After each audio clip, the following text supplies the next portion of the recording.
ஒரு திறமைசாலிகள் அப்படின்னு சொன்னாலே அவங்களுக்கு கலை ஞானம் கொஞ்சம் அதிகமாக இருந்தது அப்படின்னு சொன்னாலே கூடவே கலை கர்வம் அப்படிங்கிறது வந்துடும். அந்த வகையில் ஜி ராமநாதன் பட்டுக்கோட்டை கல்யாண சுந்தரம் அப்படிங்கிற ஒரு பெரிய கவிஞரை அவமானப்படுத்திய ஒரு சம்பவம் ஒன்றும் நடந்தது. இப்படி நேரடியாக நம்மளை அவமானப்படுத்திட்டாரு அப்படின்னு சொல்லி பட்டுக்கோட்டை உடஞ்ச மனசோட அங்கேருந்து வெளியே வராரு.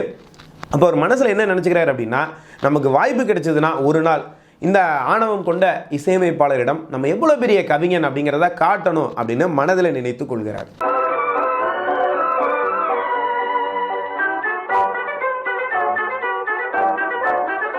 ஆரம்ப காலத்து தமிழ் சினிமா இசையமைப்பாளர்களில் மிகச்சிறந்தவர் ஜி ராமநாதன் அவர்கள். இசை மேதை, சங்கீத சக்கரவர்த்தி அப்படின்னு சொல்லி இவர் எல்லாரும் கூப்பிடுவாங்க. அந்த அளவுக்கு இசை ஞானம் மிக்கவர். ஆனால் முறையாக இவர் கர்நாடக சங்கீதத்தை கற்றுக்கிட்டாரா அப்படின்னு பார்த்தா இல்லை. 5வது வகுப்பு வரை தான் ஒரு பள்ளி படிப்பை முடித்தார். சிறு வயதிலேயே பாரத கான சபா நாடக கம்பெனியில் போய் ஹார்மோனியம் வாசிக்கிறதுக்கு தான் போகிறார். கொஞ்சம் கொஞ்சமாக கேள்வி ஞானத்திலேயே தன்னுடைய இசை அறிவை வளர்த்து கொண்டவர். கொஞ்சம் கொஞ்சமாக நாடகங்களுக்கு இசையமைக்க ஆரம்பிக்கிறாரு. அப்படியே திரைப்படங்களுக்கும் இசையமைக்க ஆரம்பிக்கிறார். அது எப்படிப்பட்ட ஒரு காலம்னா, கர்நாடக சங்கீத வித்வான்கள் கோலச்சி கொண்டு இருந்த காலம் சினிமாவில். கர்நாடக சங்கீதம் தெரியாமல் ஒருத்தவங்க இசையமைக்கவே முடியாது. ஆனால் நாடகங்களுக்கு இசை அமைத்த அந்த அனுபவத்தை வச்சு சினிமாவுக்கு இசையமைச்சுக்கிட்டு இருந்தார். அதற்கு பிறகு கர்நாடக சங்கீதத்தை முறையாக கற்றுக்கிட்டார். அந்த காலத்தில் மிகப்பெரிய திரைப்பட நிறுவனங்கள்லாம் இருந்தது. Salem modern theatres, Kovai central studio, அது எல்லாமே பார்த்தீங்கன்னா ஜி ராமநாதன் அவர்களுடைய இசையில் தான் இயங்கிக்கிட்டு இருந்தது. 1950கள் அந்த காலகட்டத்தில் முன்னணி நடிகர்களுடைய எல்லா படங்களுக்கும் இசையமைத்து கொண்டு இருந்தவர் ஜி ராமநாதன் அவர்கள் தான். 1954 சிவாஜி கணேசன் அவருடைய அந்த சினிமா கெரியரில் ஒரு பெரிய பிரேக் கொடுத்த ஒரு படம் தான் தூக்கு தூக்கி. அது ஜி ராமநாதன் அவர்களுடைய இசை தான்.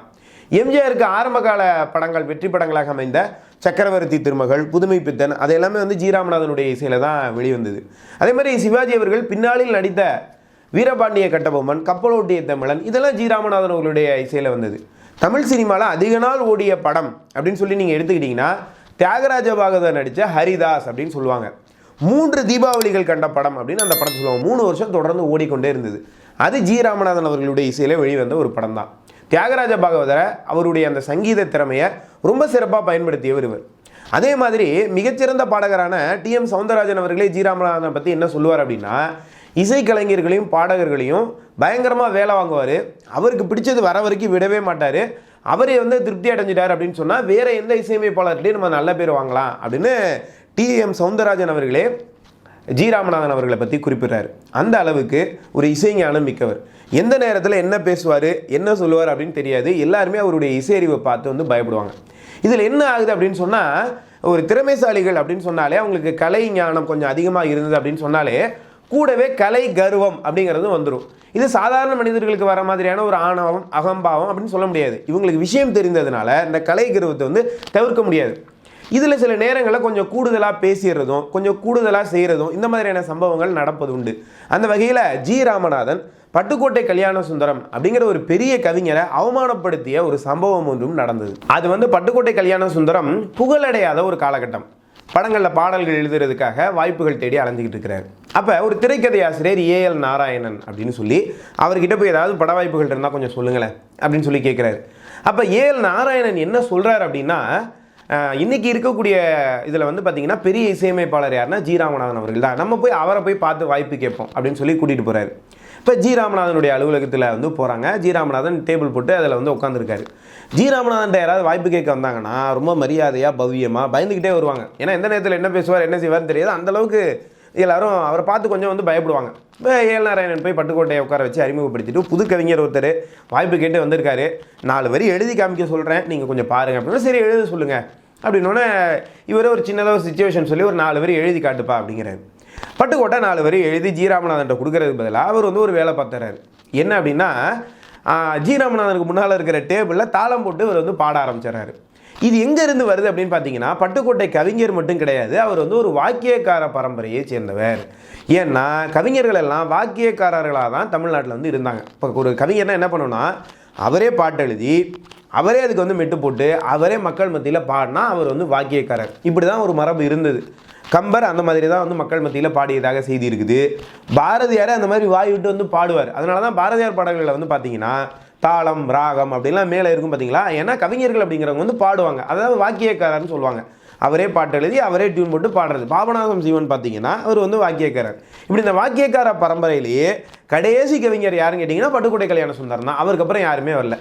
இவர் இந்த பழக்கத்தில் இவர் வந்து இதை பண்ணுறாரு. ரெண்டாவது, அவர் வந்து அந்த நேரத்தில் எய்த்தாப்பில் இருக்கிற ஒரு பெரிய இசை மேதை, அவர் வந்து சங்கீத சக்கரவர்த்தி ஜி ராமநாதன் அப்படிங்கிறதெல்லாம் மறந்துட்டார். ஏன்னா கவிஞன் அப்படிங்கிறவன் யாருமே மதிக்க மாட்டான்.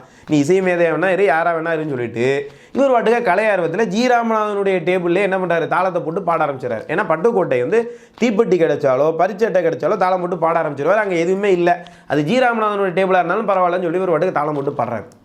இதை பார்த்தோன்னே இவருக்கு வந்து மனசில் தோணுது, நம்ம இவ்வளோ பெரிய ஆள், இவன் வாட்டுக்கு வந்து இவனா டியூனை போட்டு இவனா நம்ம டேபிளே தாளத்தை போட்டு பாடிக்கிட்டு இருக்கிறானே அப்படின்னு சொல்லி இவருக்கு வந்து கோபம் வருது.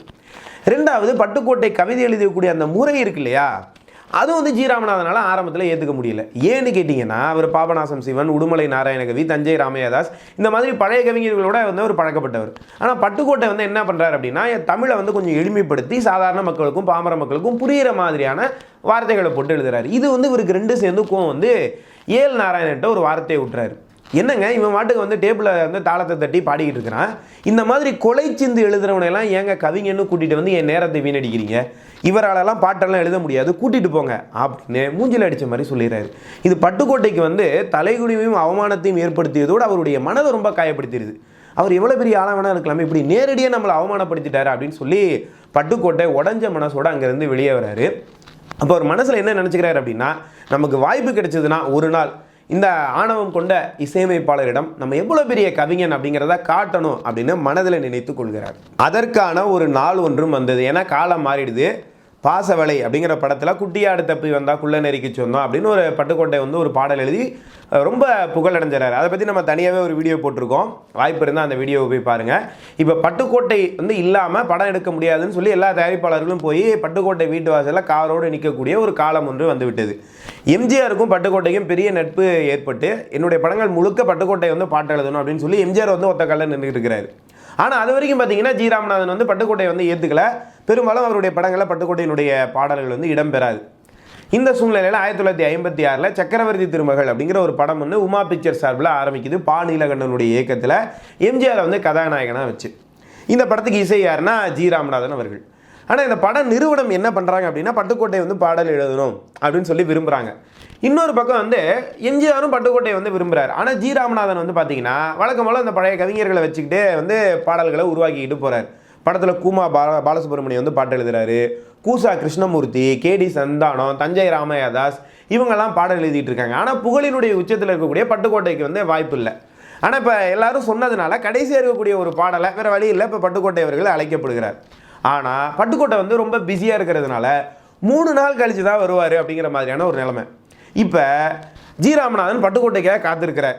ஒரு காலத்தில் அவமானப்படுத்தினார்ல, இப்போ பட்டுக்கோட்டைக்காக காத்திருக்க வேண்டிய ஒரு நிலைமை. 3 நாள் கழித்து தான் பட்டுக்கோட்டை வந்து வரார். பட்டுக்கோட்டை வரார் அப்படின்னோட இந்த படக்கம்பெனியே வந்து கொஞ்சம் பரபரப்பாக இருக்குது. பட்டுக்கோட்டை பாடல் எழுதுகிற பார்க்கணும்னு சொல்லி எல்லாருமே வந்து வந்துடுறாங்க. இப்போ ஜி ராமநாதன் ஒரு என்ன தான் எழுதுறாருன்னு பார்த்துருவோமே அப்படின்னு சொல்லிட்டு உட்காந்துருக்கிறாரு. இப்போ சிச்சுவேஷன் வந்து சொல்கிறாங்க. அதாவது வந்து அரச குடும்பம் அந்த சம்மந்தமான ஒரு கதை. எம்ஜிஆரை வந்து நாட்டை விட்டு வெளியே போகிற மாதிரி எதிரிகள் வந்து பண்ணிடுறாங்க. எம்ஜிஆர் வந்து மாறு வேஷத்தில் மறுபடியும் நாட்டுக்குள்ளே வரும்போது பாடக்கூடிய ஒரு பாடல். இதில் நல்ல கருத்துக்கள் தத்துவங்கள்லாம் இருக்கிற மாதிரியான எம்ஜிஆருடைய ஒரு கொள்கை பாடல் மாதிரி இருக்கணும் அப்படின்னு சொல்கிறாங்க. பட்டுக்கோட்டை பேனாவை எடுத்து பாட்டு எழுதுறதுக்காக சிந்திக்க ஆரம்பிக்கிறாரு. இதில் என்னென்னா, கவிஞர் கண்ணதாசன் மாதிரி பட்டுக்கோட்டை வந்து உடனடியாக பாடல் சொல்லக்கூடியவர் இல்லை.